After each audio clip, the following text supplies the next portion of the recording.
everyone, Alexa Dunn here. Today we're doing something a little bit different. I am really excited to be interviewing my audiobook narrator, and a wonderful audiobook narrator, but also mine, Phoebe Strole, all about the process and how do you get into audiobook narrating and how do you make that magic happen. So welcome, Phoebe. Thank you for joining me. Thank you for having me. I'll ask you unofficially, unless you want to include it, because do you find my very basic musical theater references hilarious in my books? Because I'm a very basic musical theater fan, and you've been on Broadway. Because it was a friend of mine who was like, Alexa, do you understand who your audiobook narrator is? And I was like, do I? She's like, she was in Spring Awakening. I was like, oh. Many moons ago. What I want to know is, how did you go from Broadway, and you still are, you are an actress, but how and why audiobooks? How did this happen? The journey. Yes, my journey. Well, I guess once, I can't even remember what year, but I was, just as an actor, just trying to work. And I was like, let me see if I can get into voiceover. And I got connected with a voiceover agent, who's now retired, Linda Weaver. She's been around forever in the industry, and she took me under her wing and was like, listen, kid, this career is really hard. You're going to have to work real hard. And I was like, okay, I like working hard. I like it.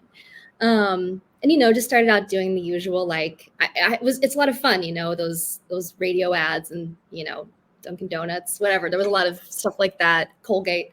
And then I mean, truly, it was just like, I didn't know, I really didn't have a lot of, I didn't listen to audiobooks all that much, or I knew of them, obviously. But then it was just an audition for an audiobook. It was actually for Time Traveler's Wife. They'd already had a recording of it before, so I'm not sure. They just were doing it again, and I booked it. And I was like, okay, here I go. I guess I'm doing this now. And I thought, I'm a trained actor. I'm a trained singer. You're telling me I just have to go in a studio and sit down and read a book? It's going to be great. It was the hardest thing. One of the hardest things I've ever done. I have so many questions about it, because I too haven't been an audiobook listener until recently. I finally learned how to use my library, and everyone can laugh at me that it took me until last year to figure out how to get audiobooks and ebooks from my library. And now I love listening to audiobooks when I cook.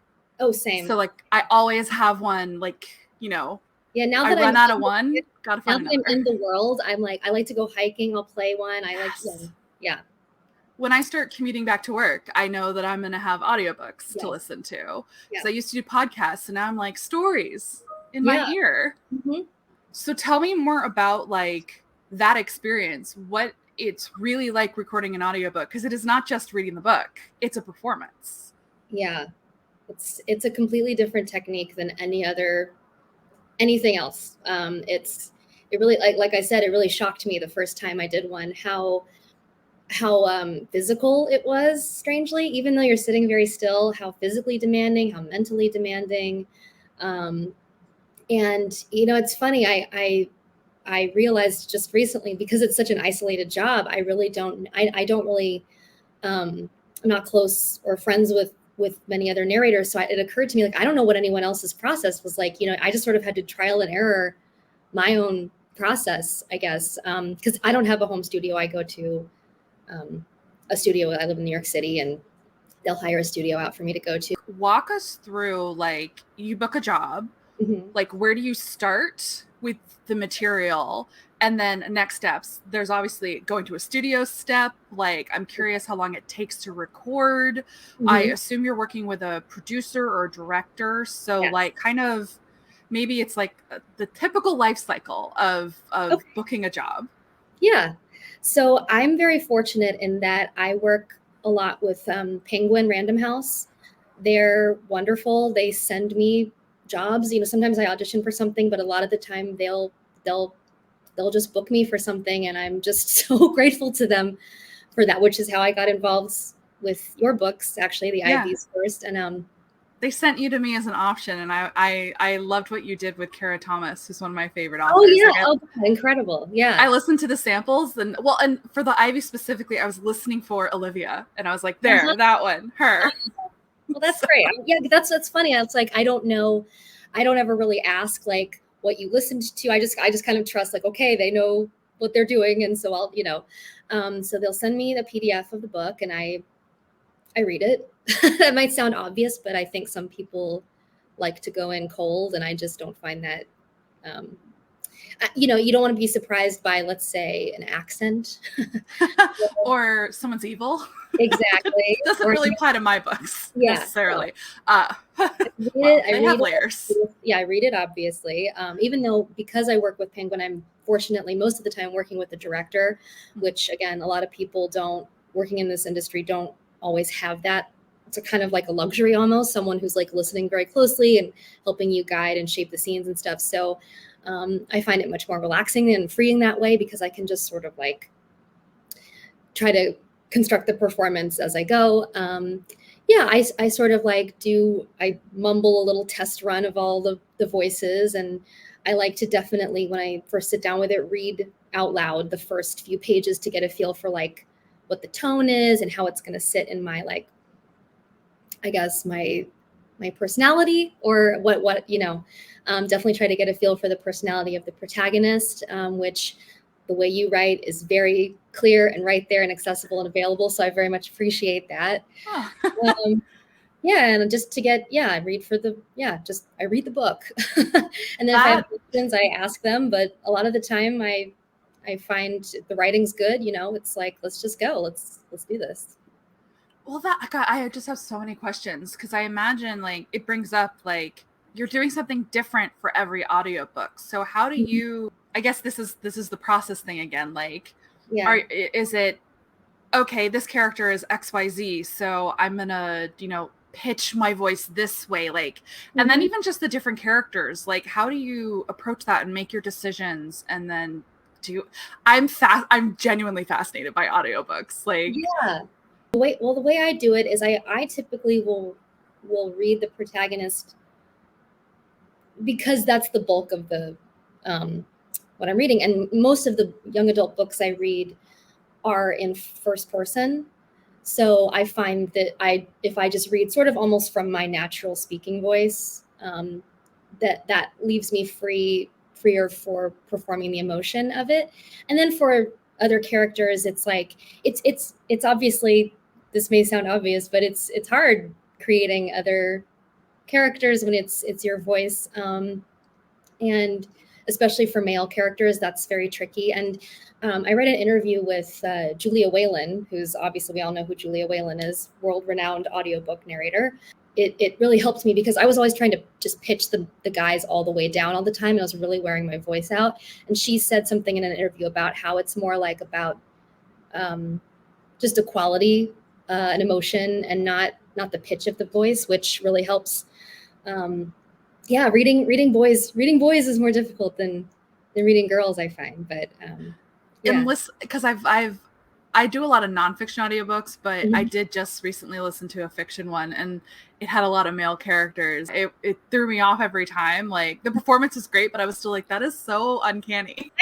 I actually don't think I probably shouldn't say this. I don't think I'm particularly very good at doing male characters, but so I guess I just try to get their personality more than like a rich tone of the voice. And that's more important. Yeah, I hope so. It's a vibe. Right? It's a vibe. Yes, all vibes. So you've now done like 2 of my books. Yes. How did it, like, was your process different for the Ivies versus Pretty Dead Queens? I am just personally genuinely curious. And you just did Pretty Dead Queens last week? Yeah, I finished it last week, I think. Yeah, what day is it? The forgive me, the protagonist in the Ivies, as you said, Olivia. I confuse them all the time, and I wrote them. Olivia and Cecilia. Yeah. So Olivia is just the tone right off the bat. She's just like, hey, I see what's going on here. I got it. I'm observing all of the. She thinks she's got it. Yeah, yes. But it's almost that sort of like, in Mean Girls, the way she's describing the like safari of high school or whatever. Yes.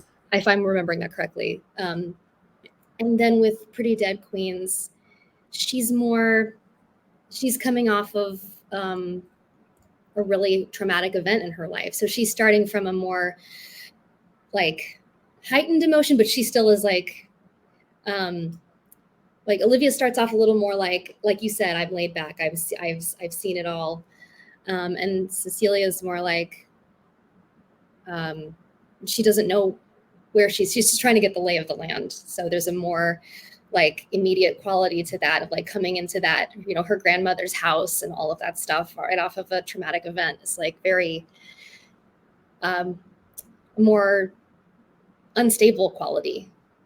Well, and I don't know if it came across in the writing. I mean, I hope, and I don't know if it informed her performance. Like Olivia, at least as the story goes on, she's a more anxious character. She's a little bit more like me. And Cecilia is not a person who has anxiety. She's gone through a trauma. And so they're just they're oriented differently. And of course Cecilia gets to have good friends. I gave her that gift of nice people around her, as opposed to poor Olivia. I just, you know, I ruin their lives in very different ways. I love to ruin people's lives. That's yes. So what's it like working in the recording studio? Like you mentioned working with a director. How does that work? And you kind of alluded to the fact that some audiobook narrators don't have that. So do they just sit alone in like a home studio and just record it? You know, I think especially because of COVID, the landscape has really changed a lot. I mean, right off the bat, I lost 2 jobs to people who had home studios. And I was like, oh, crap. Like, I didn't know what that meant for the future. So I'm very fortunate that, you know, once people figured out how to work safely, and because it's also a very isolated job, I felt a lot more comfortable going to a studio. And they can patch directors in remotely. So I actually haven't worked in person with a director for a long time. Usually I'll sit in the booth and they'll sit out with the engineer. So normally the way it works now that I've had is that I'll go to a studio and there's an engineer there and the director is patched in from wherever they are. Well, that's cool.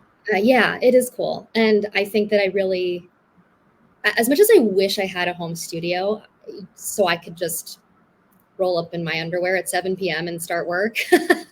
I do like interacting with a human being. And I feel like that kind of helps, especially when you're getting into a world of a book like that. And you're so like focused on one thing and it's so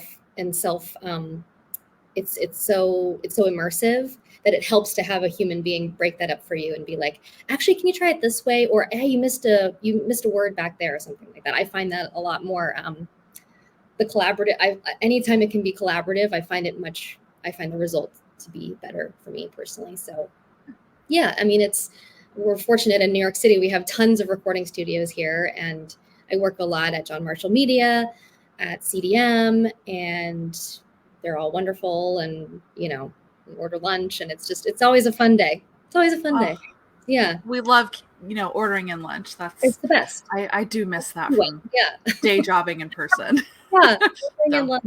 Yeah. Shouldn't speak too soon. They're making us go back. So how do you approach audiobook narrating differently from how you approach stage work or film and television? Gotcha. Yeah, it's very different. I mean, if you're doing a play, you're going to rehearsal, you kind of roll up, you have designated breaks, you know, you're using your body, and going into a studio to do an audiobook, I have found I have to be very regimented with myself. There's like, it's almost taught me in a good way to be more in tune with my needs and my body, because you can't just push through this kind of work. Like, you will not get a good result. You will injure yourself. You will, it will show. The microphone hears everything. So if you're tired, if your brain is turned to jelly, if you're hungry, you'd be amazed how many sounds your body can make over the course of a day. And you have to be I have to be very regimented with like what I eat, when I take breaks, when I end my day, just for the sake of getting a good product, but also being, especially when you're going to a studio to work, they have you booked from like 10 to 5 usually. And it's like, how do I make the most of this day while still honoring like being able to do good work and by taking care of my bodily and mental needs. It's very unique in that way, for sure. Because, yeah, that makes sense. Your voice can get scratchy. Yeah. If you've had like dairy, you could be phlegmy.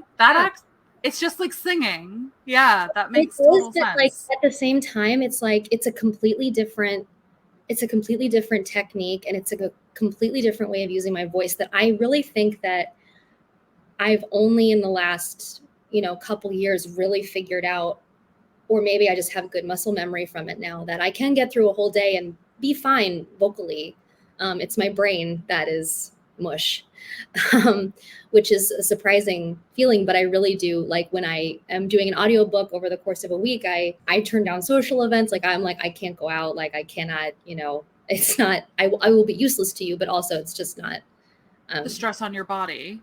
Yeah. Yeah. And sitting very still like that, because again, the microphones are extremely sensitive, as because they're picking up every nuance of your voice, and learning how to breathe correctly, learning how to that's I think where like good singing training comes in, because you're learning how to take these really deep, intense breaths and not have so much breath on the microphone. Like just talking to you now, the way I'm like just taking in breath here and there, you can't do that reading a book, because it would get really annoying to hear someone taking breaths every now I'm going to pay attention. Yeah.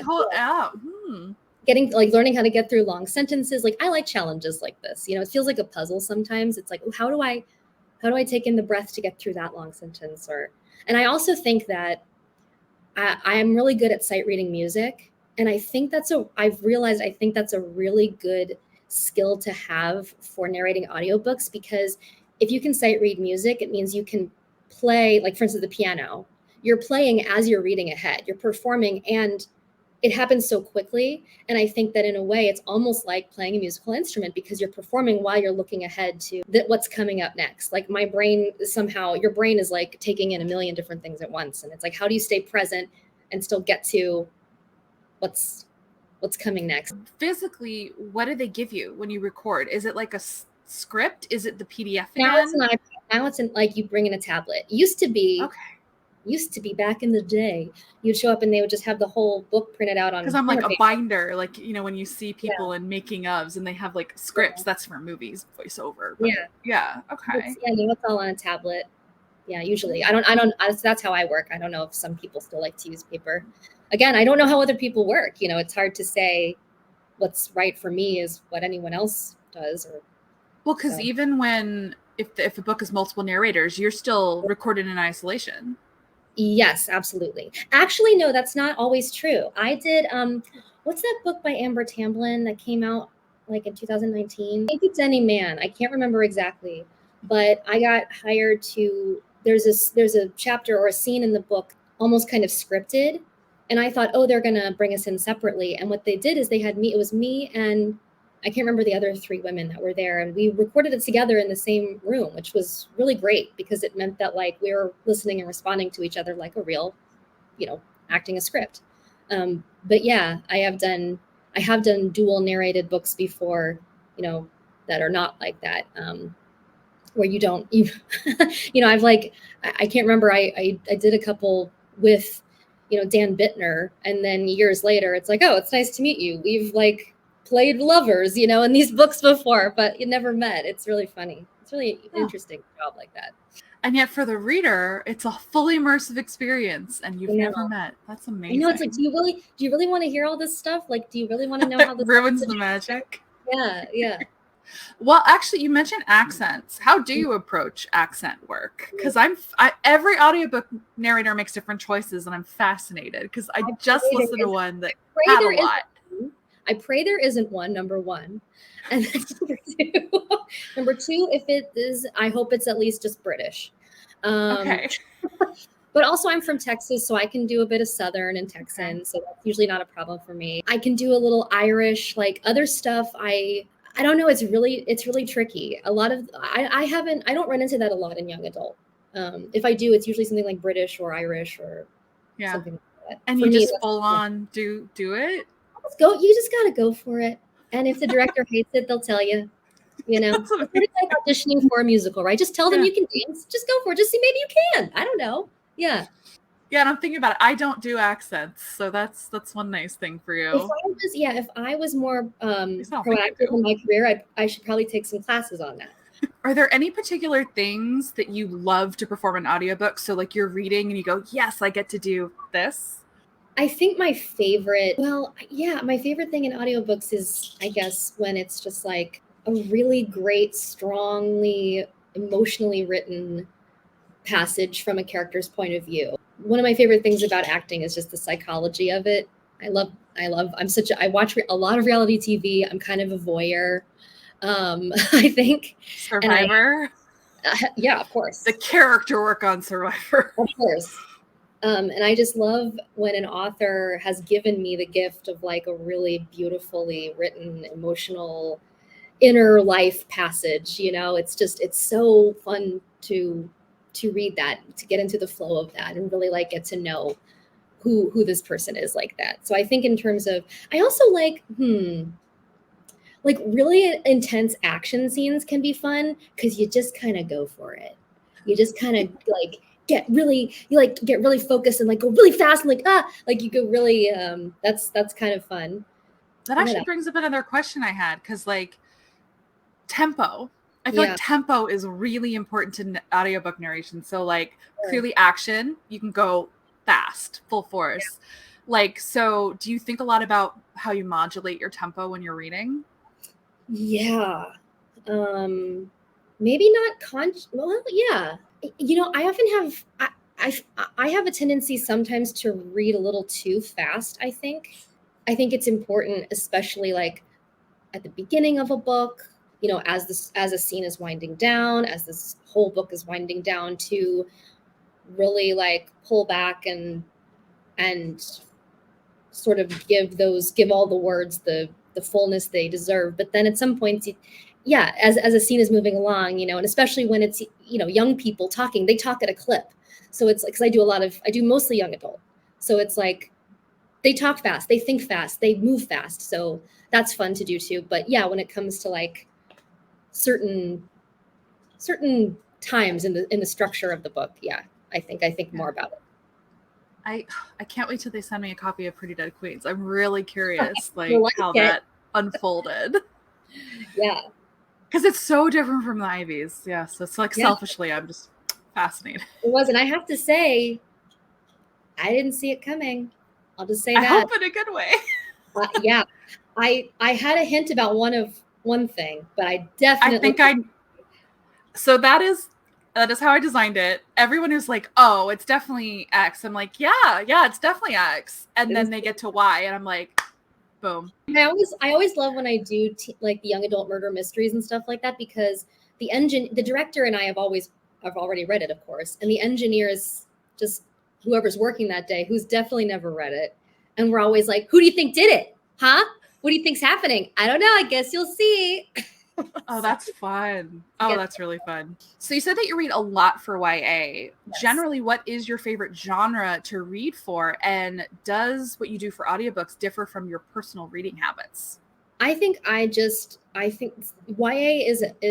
a niche genre that I think that I just get it vocally and acting wise, and but I don't read YA. I think that like Penguin, they bring me mostly YA. I know my voice can sound young. I know that like, especially when I was coming up as an actor, I always looked really, really young. So I've always played much younger than my age. I mean, don't tell them my real age. So I think that I like know that quality pretty instantly. And it is a quality. It's a talent. Like, to be able to nail YA, that's not easy. Oh, good. Well, because it's like, it's not condescending to a teenager. It's like really investing in their deep, passionate, emotional lives that are very intense and real and immediate to them. I think that, I've narrated a couple, like I said, The Time Traveler's Wife. I've narrated a memoir and a couple of adult fictions. But YA has been the bulk of my narration, but it's kind of fun in that way for me, because I don't read them in my normal reading life. So I get to sort of live in a whole other genre for a while. What is your go-to like personal reading genre? Like always like you gravitate toward it? You know, actually I was thinking, because like Kate mentioned this question, and I went back and looked at because I love the Libby app. I'm obsessed with the Libby app. And I was just looking at my history, and it's a lot of memoir. Most specifically the one I just read, which I know is really popular right now, but everyone should read it. It's the Jeanette McCurdy, I'm Glad My Mom Died. I need to get a copy. Woo! Yeah. Please read this book. It is wild. I love memoirs as well, so I read a ton of them. Yeah. Another one that really blew my hair back was Sarah Polly's book, Run Towards the Danger. Incredible. I also came across this book. She's a screenwriter, Georgia Pritchett. She has a book called My Mess is a Bit of a Life, and I actually listened to the audiobook of it, and it's incredibly done. It's so funny. It's so great. I highly recommend. But yeah, somehow I gravitate to like, I love to read about women's lives, women's memoirs. I like nonfiction, like this incredible book by this, I don't know what exactly. She's a professor named Carol Hooven, and she wrote a book called T, The Story of Testosterone. That's really fascinating. I love a good novel, but I love to read the real. I love to read the messy real stuff. One of my favorite memoirs of all time is Alison Arngrim's. You should definitely read it if you have it. She played Nellie Olson on Little House on the Prairie. Oh, her memoir is amazing. I love a child actor memoir for sure. She's a child actor, but also her mom was the voice of Casper. This book, oh my God. Ooh. This book. A classic. Is so good. I have these like, it's really, really good. I would totally read that. Wow. Oh my God, it's incredible. Then if you just like not old Hollywood, that does go in quotes. I read a lot of those as well, but I read last year The Devil's Candy. It is basically about the disastrous production of The Bonfire of the Vanities. And it is really good. Writing it down. Basically, they have the hubris to invite a journalist to embed herself in the full production of this movie because they thought it was going to be a hit. Oh my God. And instead she witnessed a disaster, but I'm a nerd, and it gets into studio finance and like Warner Brothers having different owners that they sold it. It talks about like the rise of Batman in the 80s and how it changed the studio and like casting. It has basically tea, but all the tea is from 1990, but it was really good. Oh my God, amazing. Kind of in the same oeuvre, I'm curious, do you have any types of books on your audiobook narrator bucket list? Like, I would love it if someone hired me to do this. Yeah, you know, actually, I read that book, I might butcher the pronunciation of her name, but Ottessa Moshfegh. When I read My Year of Rest and Relaxation, I was like, I get this. I was like, I would love to try to narrate this book. Because I feel like she's such a kind of lightning rod type of author that I don't think some people like get it or something. And I was like, oh, I get this. I love this book. Yeah. I love this voice. And yeah, I don't know, something like that. Some like really dark female experience novel. Someone should write one of those about Broadway, and then it would be a perfect storm. Look at me. I'll never tell. You could read it, is what I mean. We won't. No, I think we're overdue. Someone's going to write a Broadway memoir that's going to be explosive. It's going to happen. Last but not least, what advice would you give to someone who thinks maybe they want to get into audiobook narration as a career? You're kind of in a great place because anyone can buy the equipment. Everyone's got a computer. You've got software on there. You invest in a good microphone. And there are companies like Sweetwater that will sell you the right equipment and walk you through how to use it.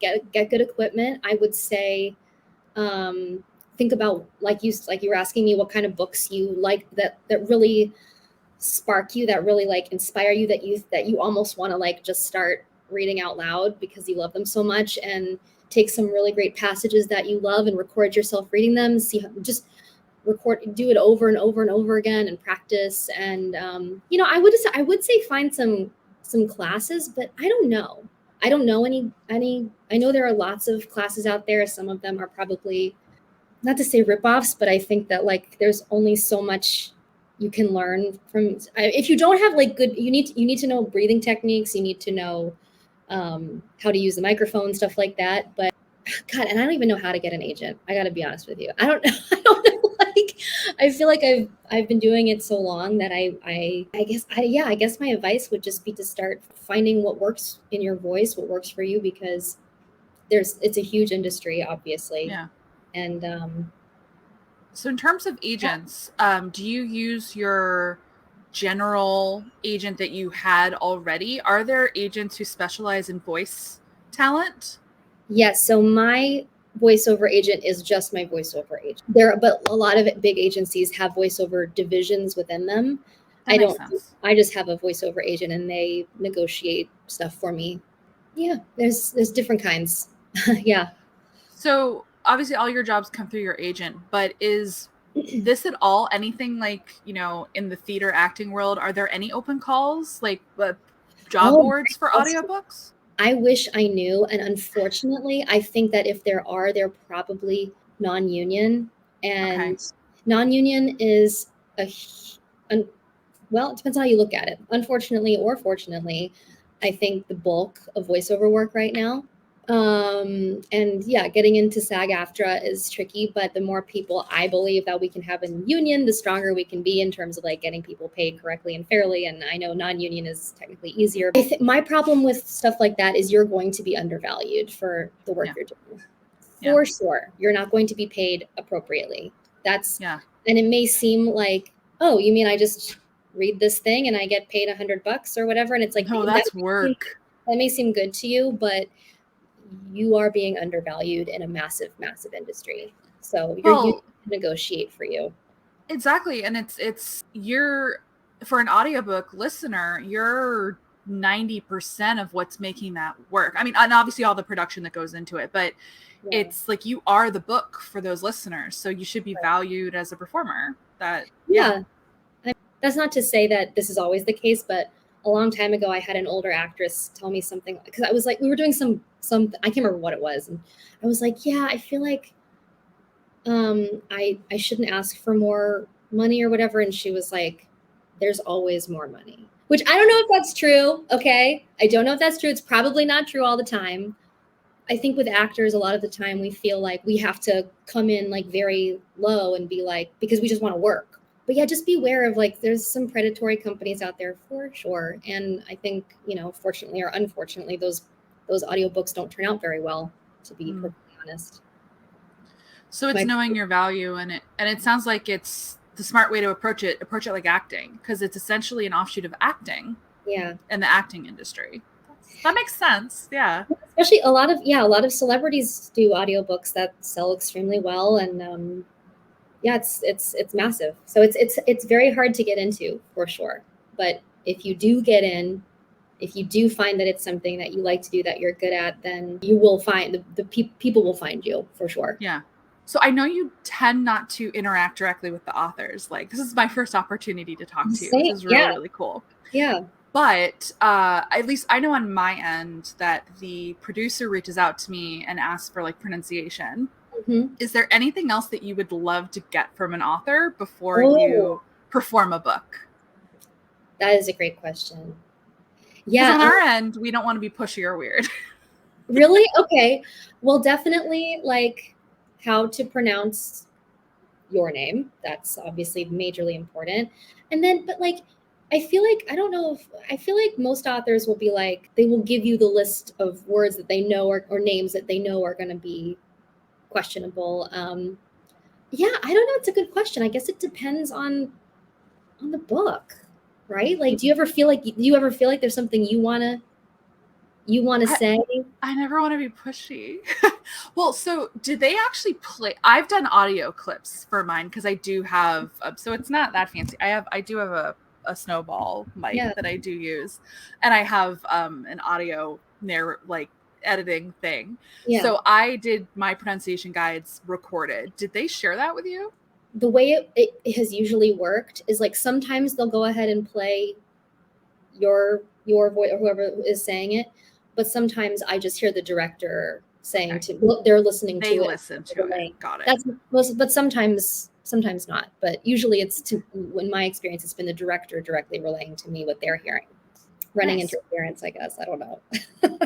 I wish it were less opaque, but like we're kept very separate from you guys. Well, yeah, that's interesting. I never even asked why. I'm very sort of like non-confrontational, so I'm sort of like, there must be a reason for this, so I'm not going to ask. Like, you know, it's probably just schedule or coordination. There are some authors I've heard of who have gotten to go to the studio when their audiobooks are recorded, and I'm like, that is so cool. That would that is true. But that, as an author, I would love that. Yeah. But I'm not in New York. But Penguin Random House does have a studio in LA. So like when I found that out, I was like, that's cool. Yeah. Well, maybe I don't know if it would bother me that much. I guess they're trying to protect both of us from like getting a fist fight in the Penguin break room about like choices. Gosh, no.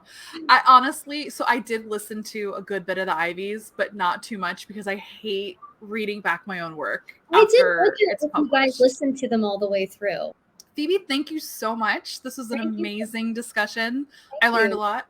I hope so. And yeah, it's just so cool, like being able to like connect and meet you, because authors and audiobook narrators, it's like never the twain shall meet normally, and it's like especially don't ever see my person with the voice at the same time.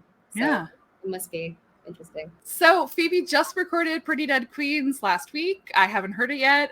She hasn't heard it yet either, but by the time you see this, it'll be out in a short few weeks time. So pick up Pretty Dead Queens on audiobook. The Ivies is out now. You can listen to Phoebe and her wonderful narration, and hopefully you like them. So thank you as always, guys, for watching, and have a wonderful day and happy reading.